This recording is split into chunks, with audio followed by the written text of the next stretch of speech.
Alors du coup, comment vous avez vécu ce feuilleton de l'été? On ne sait plus si on doit rire ou si on doit pleurer. Parce que rire, pourquoi? Parce qu'on a quand même une sorte de roi slash clown à la présidence qui place son ego avant toute chose, avant notre bien-être, avant la justice, avant la démocratie, qui a été vexé. Tout simplement. Voilà. C'est un caprice pour vous? Complètement, c'est un caprice. Voilà, ça n'a rien à voir avec le fromage. Genre, les européennes ça ne convient pas, les résultats du coup, voilà, on dissout. Voilà, on se fera vraiment face à un monarque capricieux. Et ensuite là, il joue pas le jeu du tout. Et malheureusement, exactement ce pourquoi on se battait va arriver à cause de lui, c'est-à-dire non pas un boulevard, mais un open bar pour l'extrême droite. Il va falloir qu'il démissionne. Hein. Pour vous, c'est la seule solution? Oui, c'est sûr. Et en plus, à vouloir s'acharner, il va gagner. Hein. Il va être obligé de partir. Vous pensez que s'il y a un vote pourrait aller dans ce sens-là, notamment avec la destitution qui a été annoncée par la France Insoumise, qui a été déclenchée? Il n'y a pas qu'une histoire de vote. Hein. Les gens, s'ils n'en veulent pas, regardez la manifestation préparée en quelques jours. Il y a un monde, c'est génial. Ça l'a jamais arrêté pourtant, Macron, les mobilisations. Oui, mais le seul problème, c'est qu'il ne trouve plus de candidats. Il a foutu le dernier de la glace, là, comme Premier ministre. Hein. Pour vous, Michel Barnier, c'est le fond de... Là, c'est le fond de tiroir. Hein. Là, il n'a plus rien après. Hein. Je suis hyper attristée, j'ai honte pour mon pays.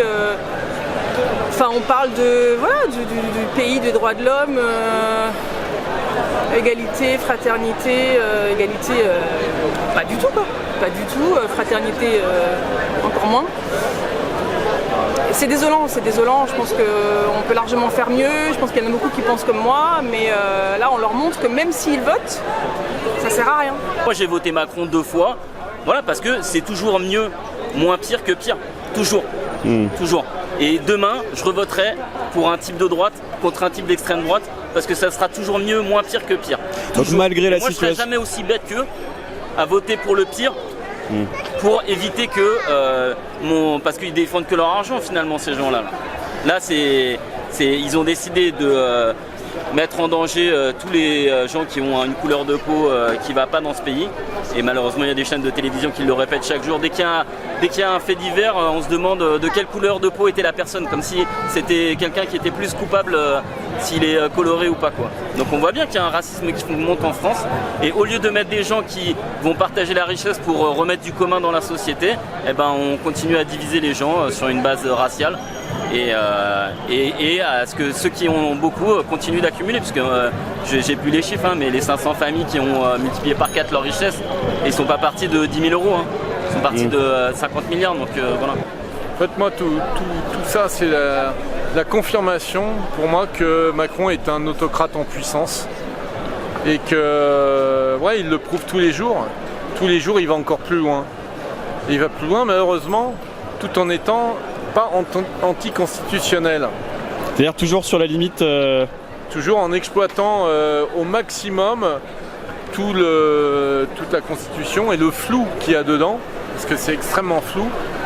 Et donc ça nous fait penser qu'il faut vraiment changer de constitution. Que le peuple réécrive cette constitution et qu'on arrête les pleins pouvoirs à un seul homme, quoi. C'est ça le résultat de ce qu'on voit aujourd'hui.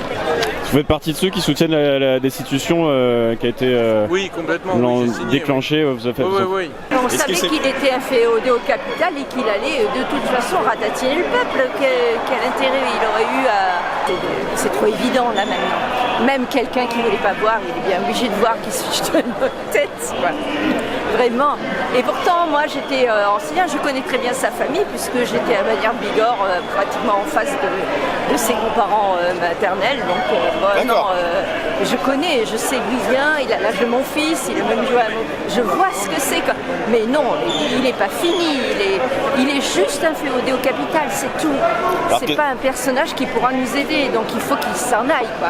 Oui, mais Michel Barnier, là, c'est carrément une comédie, quoi. Ça peut pas durer, c'est pas possible. Vraiment en dessous de toute politique, donc il n'y a que des gens incapables de vivre, ça va capoter. Donc comment vous voyez la suite?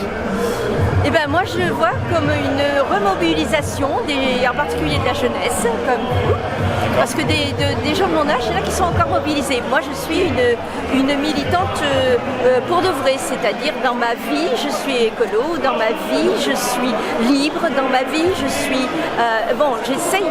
j'ai des billes, je sais comment résister. Et je voudrais que les jeunes ils sachent aussi comment résister. C'est-à-dire que ça les choque pas, les médias. Vous pensez qu'il y a une responsabilité dans la séquence qu'on vit actuellement Absolument énorme. Sur quel plan, notamment? Sur le plan d'un discours qui fait comme si il n'y avait pas de problème.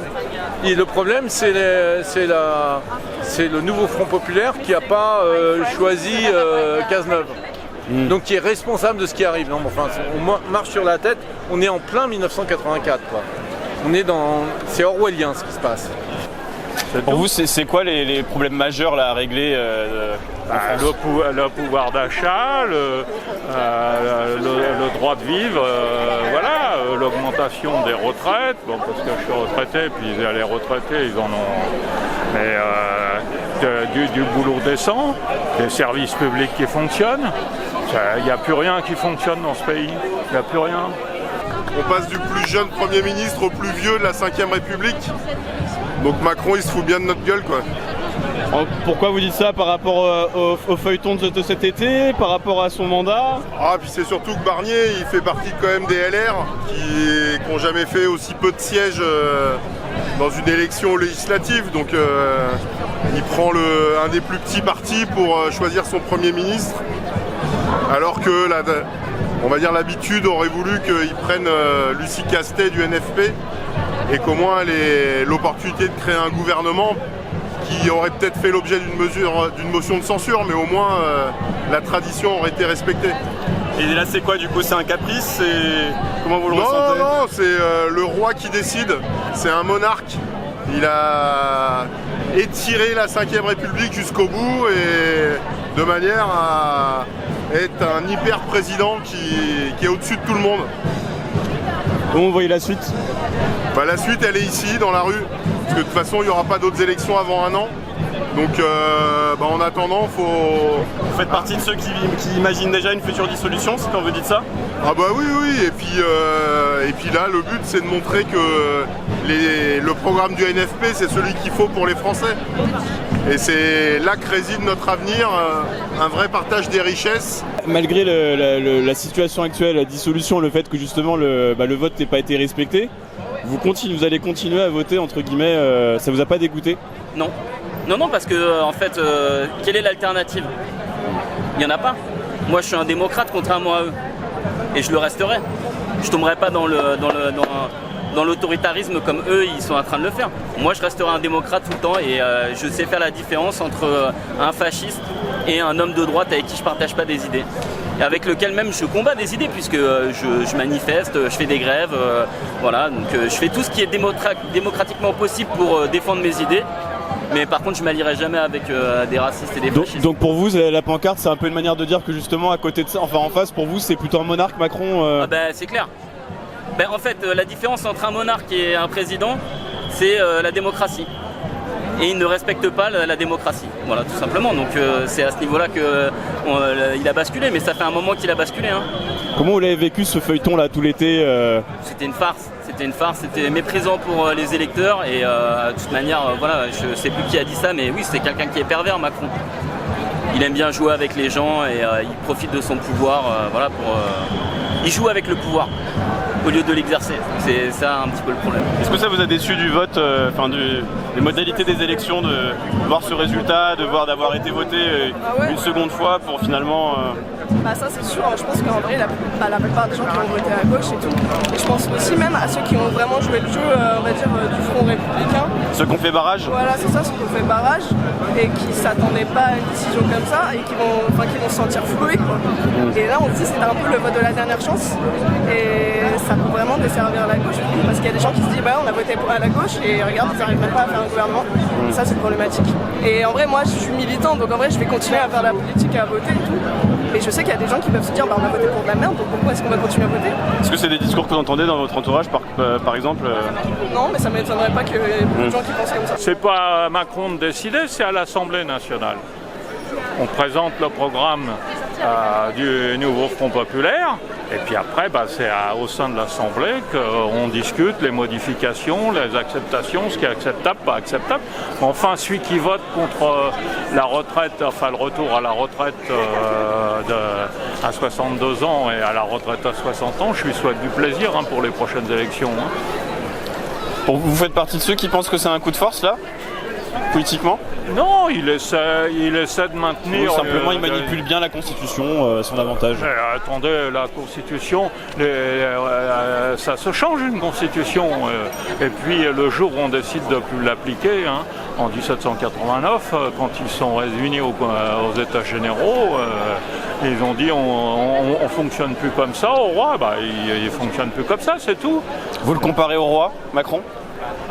Moi je pense qu'il va profiter de l'inauguration de Notre-Dame pour se faire couronner et puis il va poser la couronne sur la tête de Joséphine aussi. Ça avance à rien. Mais par exemple ça, c'est un vrai problème. On réalise en 5 ans la Notre-Dame, mais quand on sait qu'il y a 2000 enfants qui vivent dans les rues, moi j'habite une ville où il y a des appartements qui appartiennent à l'État qui sont vides depuis 10 ans. Ils appartiennent à l'État. Qu'est-ce qu'ils attendent pour mettre des gens dedans? Mais déjà qu'on vote plus trop pour quelqu'un, on vote contre quelqu'un pour faire barrage. Et en plus de ça, même quand on sait, ça sert pas. Donc il y en a plein qui vont se dire bon bah attendez. Voilà. Donc si on se retrouve avec le FN, je l'appelle FN parce que pour moi c'est le FN, en 2027, personne ne sera étonné et ce sera grâce, à cause la responsabilité. Ouais. Qu'est-ce que ça vous évoque, Michel Barnier?